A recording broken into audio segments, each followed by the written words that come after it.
Episode की starting में हमारे मेन कैरेक्टर किनसू को दिखाते हैं, जो कि क्लाउड पीक नाम के माउंटेन पर बहुत ही मेहनत करके चढ़ रहा होता है। ये देखकर वहां पर मौजूद लोग उसे देखकर कहने लगे होते हैं, कह रहे देखो वो कौन है वहां पर, वो क्लाउड पीक पर चढ़ने की कोशिश क्यों कर रहा है। दूसरा कहता है वो तो 18th सन ऑफ गॉड किनसू है। तीसरा कहता है कि वो अपने बेयर हैंड्स का यूज करके वहां पर चढ़ने की कोशिश क्यों कर रहा है, सीधा उड़कर क्यों नहीं चला जाता है। चौथा बंदा कहता है बकवास करना बंद करो, अगर वो उड़कर जा ही पाता तो इतना ज्यादा स्ट्रगल क्यों कर रहा होता। ये सुनकर एक बंदा कहता है वो हाँ मुझे याद आ गया, ये तो वही famous 18th son of God किनसू है, जो कि बहुत ही बड़ा गार्बेज है, वो तो उड़ भी नहीं सकता है, तो आखिर वो सन ऑफ गॉड कैसे बन गया। दूसरा कहता है उसके फादर किन फातियान के कारण। बाय द वे किनसू वहां पर चढ़ने की इतना ज्यादा कोशिश क्यों कर रहा है, क्या वो खुद को मारना चाहता है। ये सुनकर दूसरा बंदा कहता है कि कहना काफी ज्यादा मुश्किल है, after all sun of God का कॉन्फ्रेंस जल्दी हेल्ड होगा, जहां पर फेदर्ड गेट के सभी 18 के 18 सन ऑफ गॉड जमा होंगे। मैंने सुना है कि जो भी सन ऑफ गॉड के नाम के वर्दी नहीं होगा, उसे सन ऑफ गॉड के पोजीशन से वंचित कर दिया जाएगा। वहीं पर किनसू को दिखाते हैं, जो कि बहुत ही मेहनत से वहां पर चढ़ने की कोशिश कर रहा होता है, लेकिन तभी एक चील आकर उसके सर पर बैठ जाती है। ये देखकर उसका दिमाग काफी ज्यादा खराब तो हो जाता है और वो किसी तरह से उसे वहां से भगाकर चढ़ना जारी रखता है और वो काफी ज्यादा मेहनत करने के बाद वो टॉप पर चढ़ जाता है और चढ़कर चैन की सांसें लेता है और कहता है कि फाइनली मैंने सक्सेसफुली साइन इन कर ही लिया। उसके पास एक सिस्टम होता है जो कि सक्सेसफुली साइन इन करने के लिए उसे कंग्रेचुलेशन कहता है और रिवॉर्ड के तौर पर उसे एक ऐसा दानत्यान देता है जिसमें अनलिमिटेड स्पिरिचुअल पावर होता है और वो कभी भी खाली नहीं होगा। ये देखकर किनसू काफी ज्यादा सरप्राइज हो जाता है और उसके साथ साथ वो काफी ज्यादा खुश भी हो जाता है और वो कहता है कि ये तो वही लेजेंडरी दानत्यान है जिसे पाने के लिए एंशिएंट एम्परर भी बहुत ही ज्यादा मेहनत किया करते थे। अगर किसी को पता चल जाता है कि ये मेरे पास है तो वो तो जलकर मार ही जाएगा। वो उसे लेकर कल्टीवेट करके अपने बॉडी में उसे अब्जॉर्ब करने लगता है, जिससे वहां पर बहुत ही ज्यादा मात्रा में स्पिरिचुअल एनर्जी आने लगती है। ये देखकर वहां पर आसपास मौजूद जितने भी लोग होते हैं वो काफी ज्यादा हैरान हो जाते हैं कि आखिर वहां पर हो क्या रहा है। वहां पर तो अभी अभी 18th सन ऑफ गॉड चढ़ा था, क्या वहां पर कोई हेवनली ट्रेजर तो नहीं था ना जिसके बारे में हम लोग नहीं जानते हो, नहीं तो वो इतना ज्यादा मेहनत करके चढ़ाई क्यों था। वहीं पर किनसू को दिखाते हैं, जो कि पूरी तरह से उसे ऑब्जर्व कर लिया होता है और वो करके कहता है कि इसका नाम बिल्कुल सही है, अब तो मुझे ऐसा फील हो रहा है जैसे कि मेरे बॉडी में अनलिमिटेड स्पिरिचुअल पावर आ गई है, जो कि कभी भी खत्म अब होगा ही नहीं। अब वो अपने बारे में बताना शुरू करता है कि मेरा नाम किनसू है और 1 महीने पहले मैं इस वर्ल्ड में क्रॉस ओवर करके आया था और मुझे यूनिवर्स साइन इन नाम का सिस्टम मिला था। सबसे पहला प्लेस जहाँ पर मुझे साइन इन करना था वो युवा सेट का क्लाउड पीक है। जनरल डिसाइपल के लिए यहाँ पर चढ़ना तो बच्चों का काम है क्योंकि वो लोग उड़ सकते हैं, लेकिन अगर मैं अपनी बात यानी कि 18th सन ऑफ गॉड की बात करूँ तो ये बहुत ही ज्यादा हार्ड है। इस बॉडी का original owner 18th son of God था, उसके पास बहुत ही एक्सीलेंट जीन है और इसके फैमिली में काफी सारे कैपेबल लोग भी हुए हैं। इसके फादर बहुत ही फेमस एक वर्ल्ड शेकिंग पावर हाउस है, इसलिए इसके पास या तो एक होली बॉडी होना चाहिए था या तो गॉड बॉडी या फिर कोई और भी सुपर में फिजिक होना चाहिए था। लेकिन ओरिजिनल ओनर एक मॉर्टल बॉडी और मॉर्टल लाइफ के साथ जन्म लिया था। एक मॉर्टल बॉडी भी काफी ज्यादा मेहनत और प्रैक्टिस करके काफी कुछ अचीव कर सकता है और एक्स्ट्रा ऑर्डिनरी हाइट तक पहुंच भी सकता है,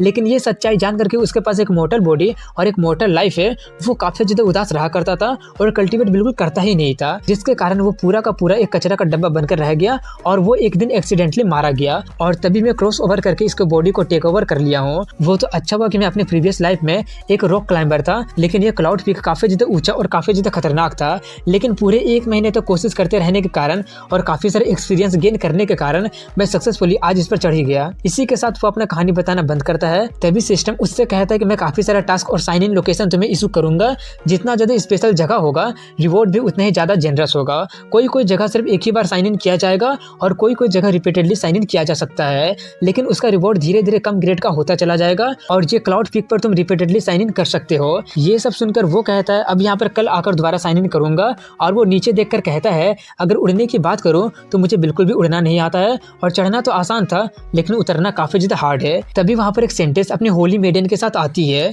उसे देखकर किनसू उसे हेलो कहता है और बताता है कि याओची सेंटेंस का स्टेटस भी हम सन ऑफ गॉड जितना ही है, लेकिन याओची में सिर्फ एक ही होली मेडन है जो सेंटेंस का फेवर रिसीव कर पाई है। वहीं पर होली मेडन कहती है कि 18 सन्स ऑफ गॉड का ग्रेट मीटिंग हेल्ड होने वाला है और मेरे मास्टर मुझे स्पेशली यहाँ पर आकर सब कुछ ऑब्जर्व करने के लिए कही है। तभी किनसू होली मेडन को अपने पास बुलाता है, वो उसके पास जाकर पूछती है क्या हुआ। किनसू उसी को शॉर्ट पर बैठकर कहता है कि क्या तुम मुझे नीचे तक राइड दे सकती हो।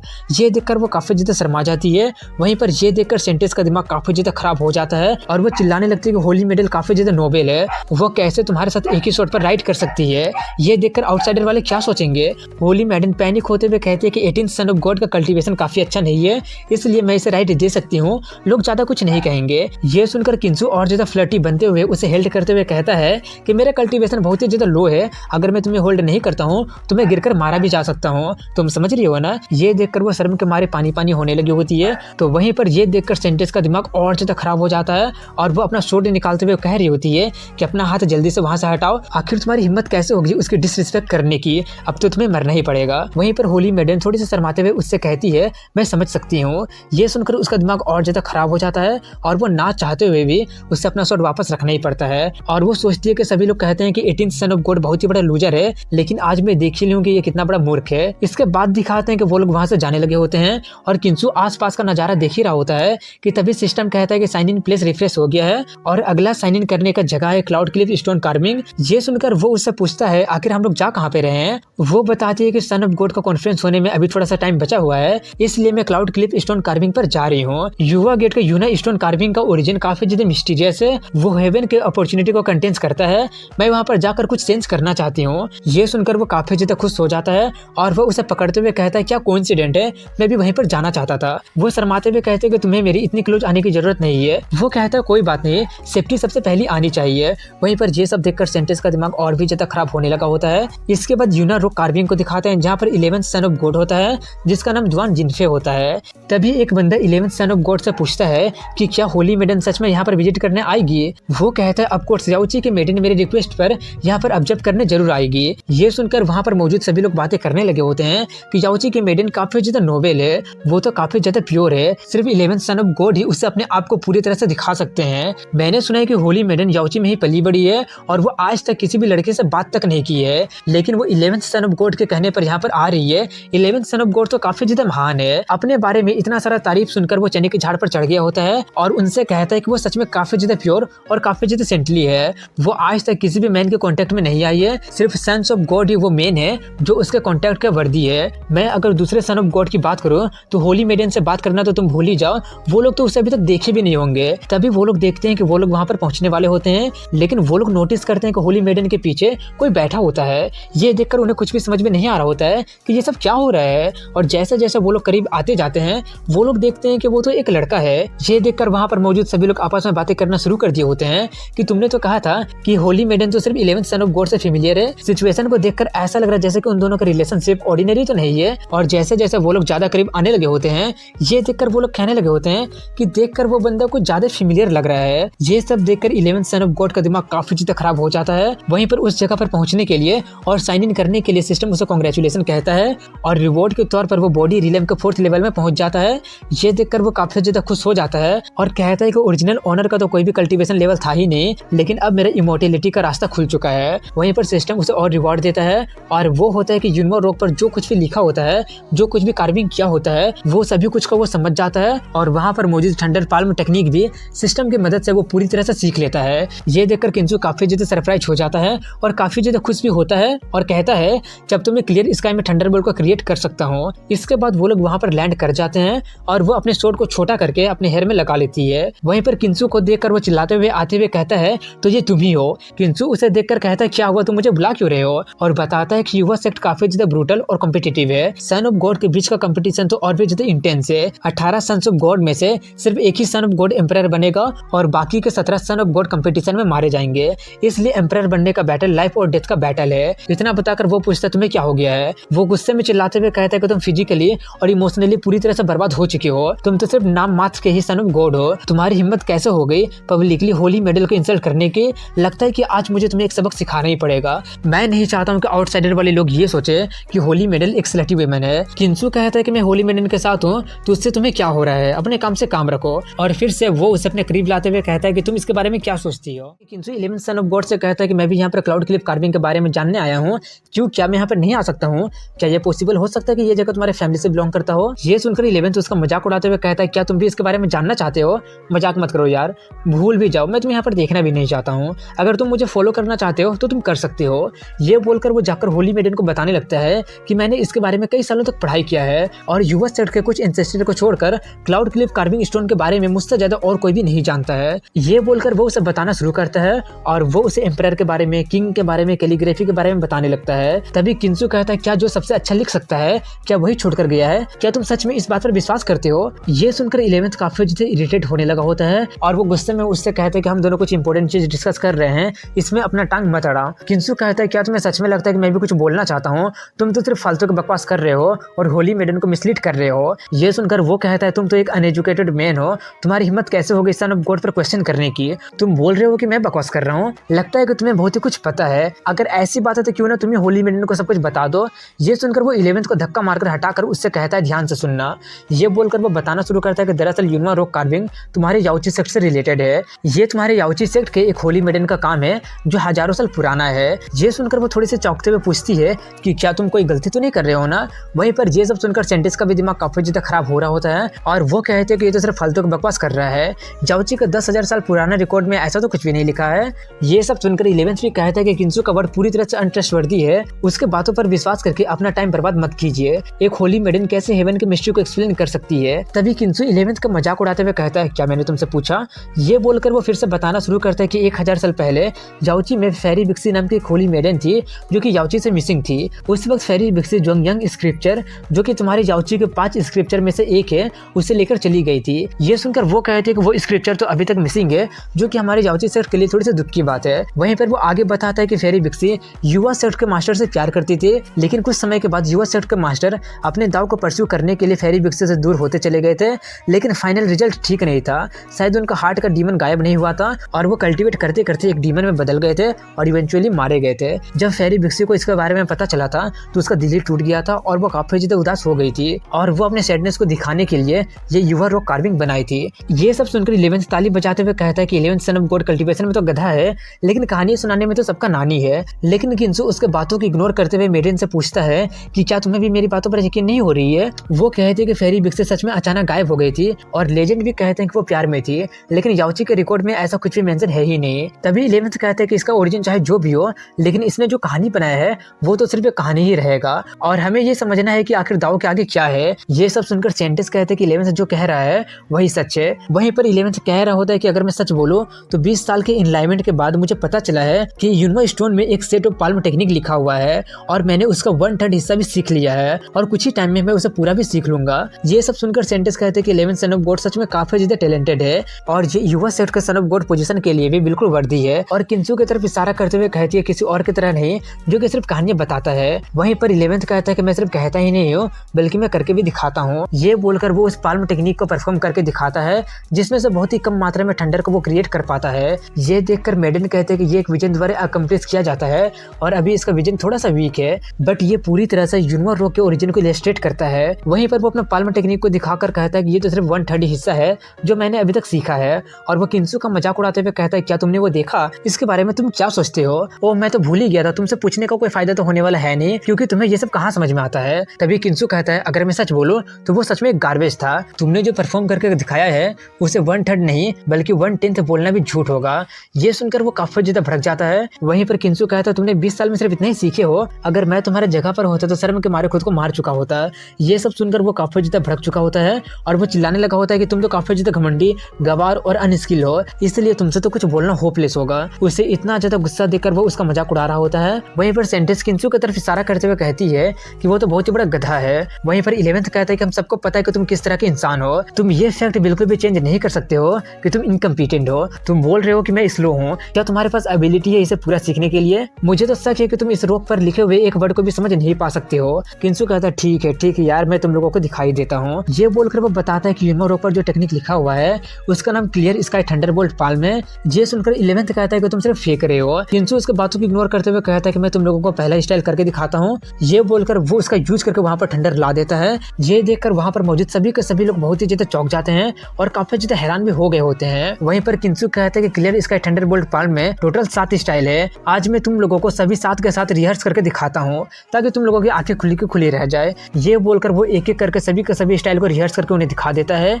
ये देखकर वहाँ पर जितने भी लोग मौजूद होते हैं सभी के सभी दंग रह गए होते हैं। वहीं पर किंसु 11th से कहता है कि क्या तुम्हें अब समझ में आ गया ना? ये सुनकर 11th काफी ज्यादा ह्यूमिलिएट हो गया होता है और काफी ज्यादा चौंक भी गया होता है और वो अभी भी कह रहा होता है ये तो इम्पॉसिबल है, ऐसा तो हो ही नहीं सकता है।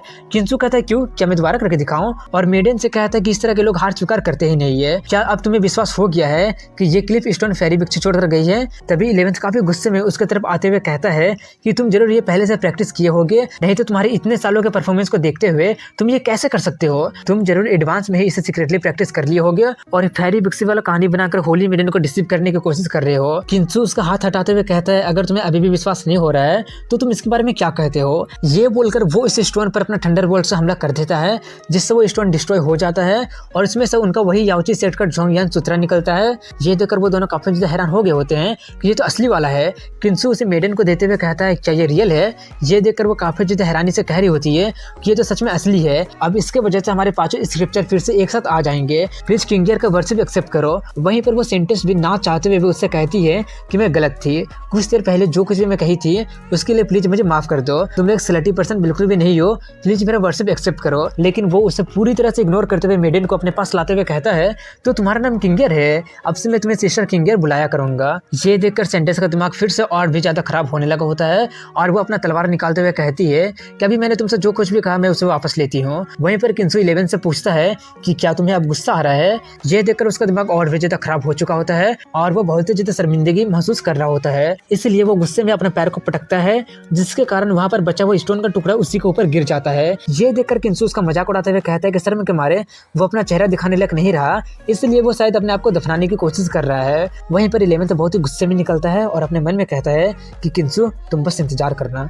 ये बोलकर वो वहां से भाग जाता है। ये देखकर किंसु उसे बाय बाय कहता है और किंगियर को अपने साथ हैंगआउट करने के लिए इनवाइट करने ही वाला होता है कि सेंटेंस उसे ले जाते हुए कहती है मुझे माफ कर देना, बट इन्हें जाकर स्क्रिप्चर के बारे में रिपोर्ट करना है। ये बोलकर वो उसे लेकर चली जाती है। वहीं पर सिस्टम उससे कहता है कि साइन इन लोकेशन रिफ्रेश हो गया है और अगला साइन इन जगह है दोंगयू ग्रैंड सेरेमनी। ये सुनकर वो कहता है इसका नाम सुना सुना तो लग रहा है लेकिन याद नहीं आ रहा है, लगता है कि किसी से पूछना पड़ेगा। ये सोचकर वो वहां से जंप करके वहां से जाने लगता है और कहता है तो ये है बॉडी कल्टीवेशन का लेवल 4, अभी मैं उड़ तो नहीं सकता हूँ लेकिन चलने से तो अच्छा ही है। यही बोलकर वो वहां से जाने लगा होता है लेकिन कोई उसका पीछा कर रहा होता है। वहीं पर वो जंप करके युवा गेट के अंदर जाने ही वाला होता है कि तभी कोई वहां पर आकर उसका पैर पकड़ लेता है जिसके कारण वो वहीं पर गिर जाता है। ये देखकर किंसु चिल्लाने लगा होता है आखिर किसकी इतनी हिम्मत हो गई सन ऑफ गॉड पर हमला करने की। वहीं पर वो बंदा उठते हुए कहता है कि ये मैं हूँ लोगो। उसका नाम सुनकर उसे थोड़ा सा अजीब लगता है क्योंकि उसका मतलब होता है कुत्ता। वो उससे पूछता है क्या तुम एक डीमन डॉग हो। वो बंदा कहता है क्या डीमन डॉग, ये मैं हूँ गावन सैंग। उसका नाम सुनकर वो सोचता है कि इस बॉडी की मेमोरी के अकॉर्डिंग ये बंदा ओरिजिनल ओनर का दोस्त है, इसका मतलब ये कोई अच्छा बंदा नहीं है। इतना सोचकर वो उससे पूछता है क्या हुआ, तुम मुझे क्यों ढूंढ रहे हो। वो बंदा बताता है कि आप बहुत ही बड़ी मुसीबत में पड़ गए हैं। दरअसल ओरिजिनल ओनर किंसु पूरा का पूरा कचरा का डब्बा था। वो कोई भी कल्टीवेट वल्टीवेट नहीं क्या करता था लेकिन वो बीस्ट गर्ल डीमन गर्ल सभी तरह की लड़कियों के साथ सिर्फ मजा ही करता रहता था। इसलिए कुछ सन्स ऑफ गॉड किंसु को मजा करने के लिए बीस्ट गर्ल डीमन गर्ल लाकर दिया करते थे और उसके बदले वो लोग किंसु से सेट का ट्रेजर को चोरी करवाया करते थे और ये गाँव इनमें मिडिल मैन का काम किया करता था और अच्छा खासा पैसा छापा करता था। और एक बार वो लोग मदर ऑफ गॉड के स्टैचू को चोरी करवाए थे लेकिन वो लोग उन्हें संभाल नहीं पाए थे जिसके कारण वो स्टैचू टूट गया था और इसका ब्लेम वो लोग किंसु पर ही डाल दिए हैं। वहीं पर गाँव उससे कहता है कि मून डायनेस्टी का 7th प्रिंस आपके लिए एक मैसेज भेजा है कि जल्दी से जल्दी डिवाइन ग्लोरी का 3 आइटम लेकर आओ, नहीं तो मैं तुम्हें नहीं छोड़ूंगा और मैंने तुम्हें जो फेरी बटरफ्लाई दिया है मजे करने के लिए वो भी वापस ले लूंगा। ये सब सुनकर किंसु कहता है ये तो काफी ज्यादा इरिटेटेड है। ये बोलकर वो वहां से जाने लगता है। ये देखकर वो पूछता है आखिर आप जा कहाँ पे रहे हैं, आपको जल्दी से एक डिसीजन लेना ही पड़ेगा। वो 7th प्रिंस काफी ज्यादा एरोगेंट और डोमिनियरिंग है, अगर आप उसे एक सेटिस्फैक्टरी आंसर नहीं देते हैं तो वो आपको बिल्कुल भी नहीं छोड़ेगा और आप बाकी के सन ऑफ गॉड से बिल्कुल अलग है। आपके पास तो कोई भी कल्टीवेशन बेस है ही नहीं, अगर वो आप पर हमला कर देता है तो आप क्या करेंगे, आपके पास फाइट वेक करने का पावर तो है ही नहीं। ये सुनकर किंसु उस पर अपना थंडरबोल्ट से हमला करते हुए कहता है कि क्या तुम्हें सच में लगता है कि मैं फाइट बैक नहीं कर पाऊंगा। और यही है कि किंसु उसे अपने थंडर से मार देता है जिसके कारण वो रोल करके नीचे गिर जाता है और वो उससे पूछता है क्या तुम्हें अभी भी लगता है कि मेरे पास फाइट बैक करने की ताकत नहीं है। ये देखकर वो थोड़ा सा चौंक जाता है और हैरानी से पूछता है कि आपने कल्टीवेशन करना कब स्टार्ट कर दिया, आप तो पहले बिल्कुल भी कल्टीवेट नहीं क्या करते थे लेकिन अचानक आप इतना ज़्यादा ताकतवर कैसे बन गए।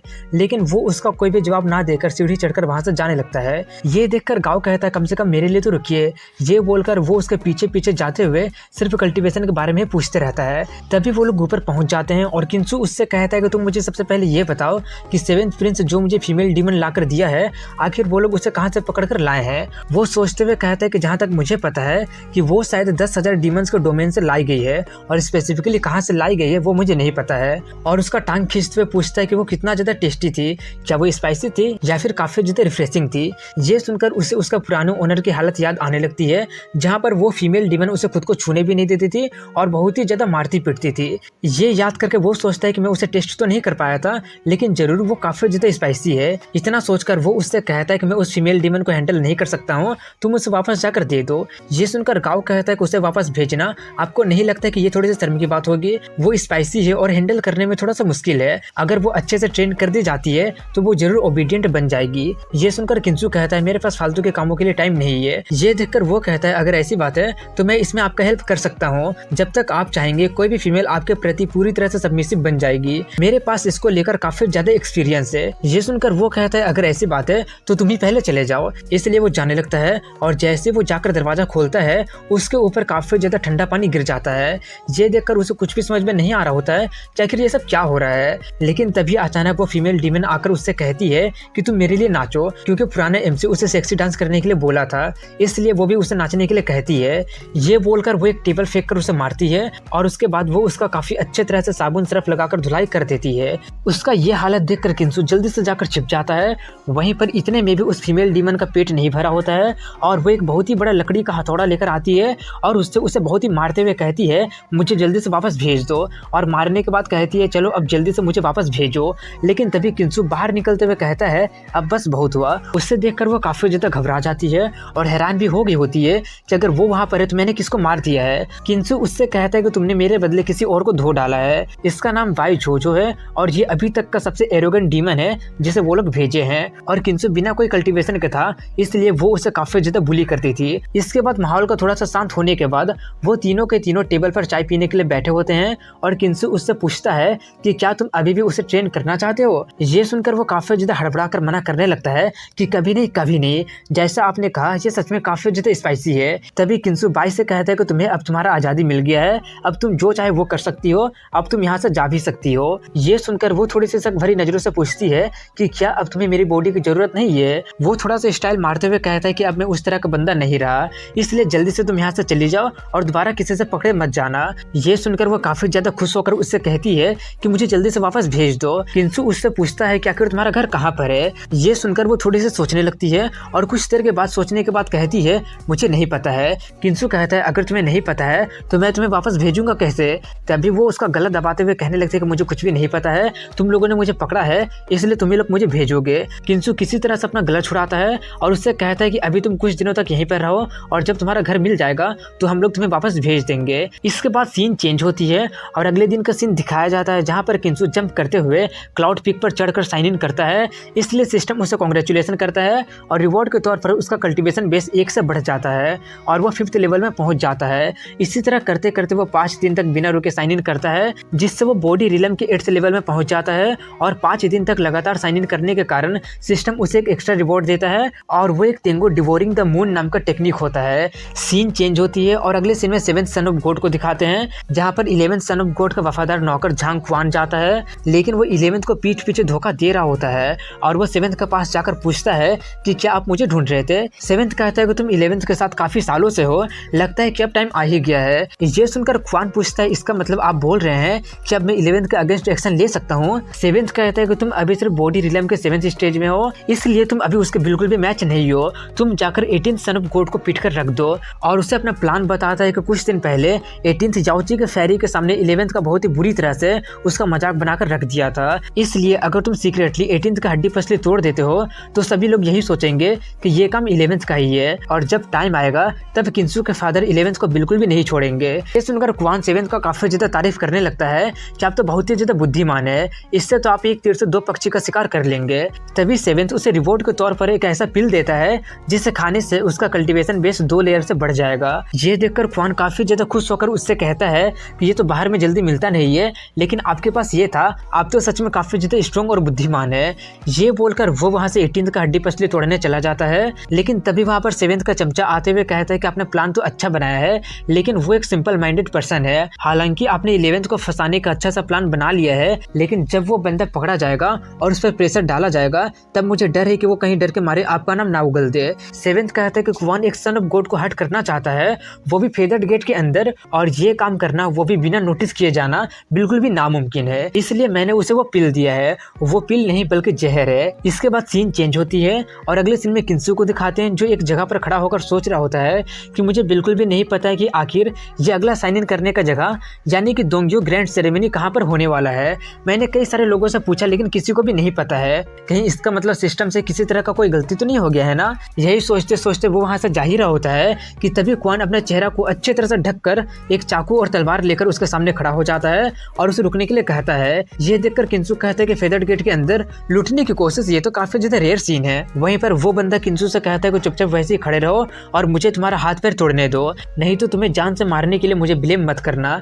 ये सुनकर किंसु कहता है अगर ऐसी बात है तो ठीक है, मैं बिल्कुल भी नहीं हिलूंगा, तुम्हें जो करना है तुम कर सकते हो। ये देखकर वो थोड़ा सा चौंक जाता है और कहता है कि इतना जल्दी मान गया, खैर एक गधा तो गधा ही रहेगा। ये बोलकर वो उसे मारने जाता है लेकिन किंसु ही उसे जोर से एक लात मार देता है। वो बंदा किसी तरह से उठते हुए कहता है कि मुझे ट्रिक करने की आखिर तुम्हारी हिम्मत कैसे हो गई। किंसु कहता है मुझे माफ कर देना, मुझे लगा नहीं था कि तुम एक सन ऑफ गॉड से फाइट करोगे और उसे मारने की कोशिश भी करोगे, वो भी फेदर्ड गेट के अंदर, और वो भी इतना ज्यादा कमजोर होने के बावजूद भी। कोई बात नहीं, मैं फिर से तुमसे प्रॉमिस करता हूँ कि मैं इस बार जरूर नहीं हिलूंगा। वो बंदा काफी ज्यादा भड़क गया होता है और वो उस पर हमला करने आते हुए कहता है कि अब मैं अपना 70% पावर को यूज करने वाला हूँ, अब तुम अपना पूरा पावर दिखा दो। तभी किंसु उस पर अपने थंडर पाल्म का यूज करके उस पर अपना बिजली से हमला कर देता है, जिससे उसका हालत काफी ज्यादा खराब हो जाता है और वो कांपते हुए कह रहा होता है कि मुझे इसकी उम्मीद बिल्कुल भी नहीं थी कि सन ऑफ गॉड अपने बातों से मुकर जाएंगे। किंसु उसके सर पर अपना हाथ फेरते हुए कह रहा होता है कि मुझे भी इसकी उम्मीद बिल्कुल भी नहीं थी कि तुम इतना बड़ा गधा होगे। तभी वो बंदा किंसु से दूर होकर अपने मन में कहता है कि लगता है कि उसका कल्टीवेशन बॉडी रिलम के 7th स्टेज में पहुंच गया है, लगता है कि अब मुझे इसका यूज करना ही पड़ेगा। ये बोलकर वो इस पिल को खा लेता है और उसके तरफ बढ़ते हुए कह रहा होता है कि अब मैं तुम्हें दिखाता हूँ कि। यही वो बोल ही रहा होता है कि तभी अचानक उसका मुंह से खून निकलने लगता है और वो वहीं पर मारा जाता है। ये देखकर किंसु को कुछ भी समझ में नहीं आ रहा होता है कि अब ये भी हुआ क्या, कहीं इसने शर्म के मारे सुसाइड तो नहीं कर लिया ना। देखकर तो ये बंदा 11th का नौकर लग रहा है, लेकिन 11th इतना बड़ा बेवकूफ तो हो नहीं सकता है कि वो किसी को फेदर्ड गेट के अंदर ही पब्लिकली मुझे असैसिनेट करने के लिए भेज देगा। ऐसा लग रहा है जैसे कि कोई और इसके पीछे है। सीन चेंज होती है और 7th के चमचे को दिखाते हैं जो जाकर उसे सब कुछ बता देता है। ये सब सुनकर 7th कहता है कि मुझे लगा था कि 18th को बहुत ही ज्यादा घायल करने के बाद वो उस पिल को लेकर जहर के कारण बिना कोई सबूत छोड़े मारा जाएगा, लेकिन मुझे इसकी उम्मीद बिल्कुल भी नहीं थी कि वो एडवांस में उस पिल को लेकर मारा जाएगा और मेरा पूरा का पूरा प्लान को चौपट कर देगा। उसका चमचा कहता है कि आप मुझे एक चांस दीजिए। अब जबकि 18th का फादर फेदर्ड गेट के अंदर में नहीं है तो उसे पीट कर उसका सन ऑफ गॉड का सर्टिफिकेट लेना काफी ज्यादा आसान होगा। सभी 18 के 18 सन ऑफ गॉड के सर्टिफिकेट को जमा करने के बाद ही कोई सन ऑफ गॉड के पास सन ऑफ एम्परर का पोजीशन में प्रमोट होने का चांस रहता है। 7th कहता है कि अब जबकि ये प्लान फेल हो गया है तो थोड़ा सा रुक जाते हैं। फेदर्ड गेट में 18 सन ऑफ गॉड है, जितना जल्दी हम स्ट्राइक करेंगे दूसरों को उससे उतना ही ज्यादा फायदा होगा। जितना मुझे पता है कि मून विल डिवाइन डायनेस्टी का 7th प्रिंस किंसु से अपना हिसाब बराबर करने आएगा, तब तक इंतजार कर लेते हैं। इसके बाद सीन चेंज होती है और गांव को दिखाते हैं जहां पर वो भागते भागते किंसु के पास जाता है और जाकर बताता है कि 7th प्रिंस अपने कई सारे लोगों के साथ उस स्पाइसी फीमेल डीमन को वापस लेकर जाने आया है। ये सुनकर किंसु कहता है कि तुम ऐसे बोल रहे हो जैसे कि ये कोई बहुत ही बड़ी बात है, अगर वो उसे लेकर वापस चला जाता है तो मैं उसके पूरे एंसेस्टर को थैंक यू बोलूंगा। ये बोलकर वो वहां से जाने लगता है, लेकिन तभी अचानक वो रुककर उससे पूछता है कि मैंने तुम्हें दोंग्यो ग्रैंड सेरेमनी के बारे में पता करने के लिए कहा था, उसके बारे में कुछ पता चला है क्या तुम्हें? वो कहता नहीं, अपकमिंग सन ऑफ गॉड का सेरेमनी के अलावा एक और फेंग चान नाम का सेरेमनी होने वाला है जो कि याओची के झोंगयांग सूत्रा के वापस मिलने पर हो रहा है। ग्रैंड लेवल का तो कोई भी सेरेमनी नहीं होने वाला है। तभी किंसु पूछता है और ये फेंग चान सेरेमनी कहाँ पर हेल्ड होगा? वो बताता है कि शायद वो दोंग्यो माउंटेन पर हेल्ड होगा।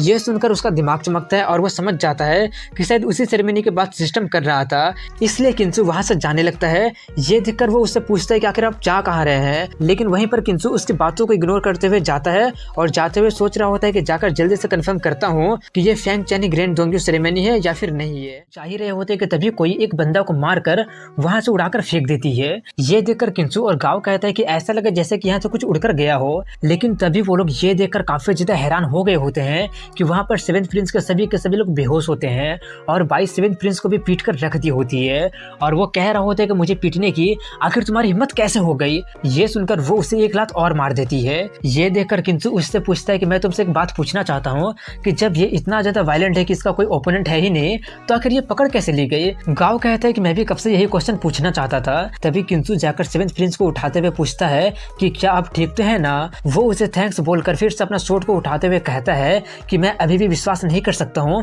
कि मैं मून डायनेस्टी का डिग्निफाइड 7th प्रिंस इसके जैसा एक छोटी सी डीमन से डील नहीं कर पा रहा है। तभी किंसु उससे कहता है कि आप थोड़ा सा बैठकर आराम क्यों नहीं कर लेते हैं? वैसे भी ये लिटिल डीमन काफी ज्यादा झगड़ालू है, आपके जैसा ऑर्डिनरी पर्सन इसे बिल्कुल भी संभाल संभाल नहीं सकता है। आप एक डिग्निफाइड प्रिंस है, आपको उससे कम्पीट करने की जरूरत है ही नहीं। ये सुनकर वो कहता है कि तुम्हारी बातें सेंस तो बना रही है, वैसे भी आज मैं यहाँ पर उस गधे 18th सन ऑफ गॉड से डील करने आया हूँ। उसे मेरे सामने आने भी मत देना, नहीं तो मैं उसका टुकड़े टुकड़े कर दूंगा। इतना बोलकर वो उससे पूछता है कि हाँ भाई, आखिर तुम्हारा नाम क्या है? किंसु उससे कहता है कि सच बोलो तो मैं ही वो गधा हूँ जिसके बारे में अभी अभी आपने कहा। ये सुनकर वो काफी ज्यादा चौंक जाता है और जल्दी से उससे दूर होकर कहता है कि तुम जानबूझकर मुझे अप्रोच किए थे ना, ताकि तुम मुझ पर स्नेक अटैक कर सको। लेकिन कोई बात नहीं, मुझे तुम्हारा प्लान के बारे में पहले ही पता चल गया। आखिर मैं हूँ ही इतना ज्यादा इंटेलिजेंट।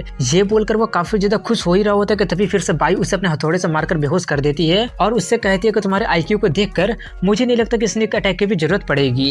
इसके बाद वो लोग चाय पीने के लिए उसी टेबल पर बैठ गए होते हैं और वो लोग सेवेंथ प्रिंस को भी वहां पर बैठा दिए होते हैं। और कुछ देर के बाद धीरे धीरे सेवेंथ प्रिंस होश में आने लगा होता है। उससे जागता देखकर किंसु उससे कहता है, अरे तुम होश में आ गए, लो एक कप चाय पी लो। किंसु को देखकर वो चिल्लाने लगता है कि अगर हिम्मत है तो आकर मुझसे फाइट करो। किंसु उससे कहते हैं कि वायलेंस किसी भी चीज का समाधान नहीं होता है, क्यों ना हम लोग बैठकर बातें करते हैं। सेवेंथ प्रिंस उसका हाथ हटाते हुए कहता है इसकी कोई भी जरूरत नहीं है और उसका कॉलर पकड़कर बहुत ही गुस्से में उससे कह रहा होता है कि मैं तुम्हारे टुकड़े टुकड़े करना चाहता हूँ।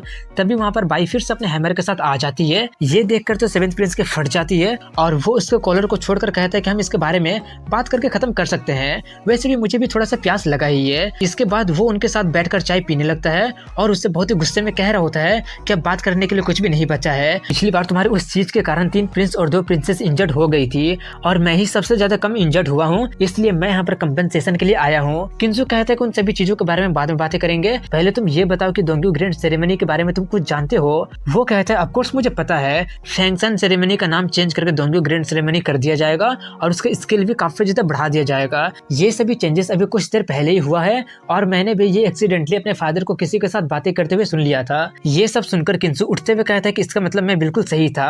ये बोलकर वो जल्दी से वहां से भागकर कहीं जाने लगता है। ये देखकर सेवेंथ प्रिंस पूछता है कि आखिर तुम इतना ज्यादा एक्साइटेड क्यों हो रहे हो? जल्दी से वहीं पर रुक जाओ, तुमने अभी कहा था कि हमारे मैटर को डील करने के लिए तुम्हारे पास एक बहुत ही अच्छा प्लान है, तुम मुझे कैसे कंपनसेट करने वाले हो? ये सुनकर किंसु कहता है ओ मैं तो उसके बारे में भूल ही गया था। ये बोलकर वो उस पर अपने ठंडर से हमला कर देता है जिससे उसका हालत काफी ज्यादा खराब हो जाता है और किंसु उससे कहता है कि तुम्हारे जैसे एक छोटा सा प्रिंस मेरे सामने डिसरिस्पेक्ट होने की आखिर तुम्हारी हिम्मत कैसे हो गई? क्या तुम्हें सच में लगा था कि मैं अब और सहूंगा? ये देखकर वो कहता है कि तुम तो एक गधे हो, क्या तुम एक सन ऑफ गॉड कहलाने का वर्दी भी हो? वहीं पर किंसु काफी ज्यादा भड़क चुका होता है और वो फिर से उस पर हमला कर देता है। ये देखकर वहाँ पर आसपास के लोग कह रहे होते हैं कि आज इतना ज्यादा थंडरिंग क्यों हो रहा है? वहीं पर किंसु उसे मारते हुए कहता है कि हमारे सेट का ट्रेजर को मुझे धोखा देकर बेचवाने के लिए यही तुम्हारा पहला गलती है और मेरा डिसरिस्पेक्ट करना तुम्हारा दूसरी गलती है। इसी तरह वो सभी चीजें याद कर करके उसे बहुत ही मारते रहता है। ये देखकर वो अपना जान बख्शने के लिए भीख मांगने लगता है, लेकिन वो फिर भी उसे मारते ही रहता है। तभी गाऊ उसके पास जाकर कहता है कि मून डायनेस्टी काफी ज्यादा इम्पोजिंग है, इसलिए उसे मत मारिए। किंसु कहता है कि इसे बांध कर कमरे में बंद करके रख दो और वो करने के बाद मून डायनेस्टी को ये मैसेज भेजवा देना कि अगर वो लोग इसे बचाना चाहते हैं तो अपने साथ पैसा लेकर जरूर आए। मैं चाहता हूँ कि इसने पास्ट में मेरे साथ जो कुछ भी किया है मैं उसका 10 गुना ज्यादा वसूल करूंगा। इसके बाद अगले सीन में सेवेंथ सन ऑफ गॉड को दिखाते हैं जो कि अपने चमचे से 18th का हालचाल पूछता है। वो बताता है कि वहाँ पर कुछ अविश्वसनीय चीज हो गया है। सेवेंथ हैरानी से पूछता है ऐसा भी क्या हो गया है? कहीं सेवेंथ प्रिंस ने 18th को परेशान नहीं किया है या फिर उसने 18th को कुछ ज्यादा ही मार पीट दिया है? वो बताता है कि ऐसा कुछ भी नहीं हुआ है,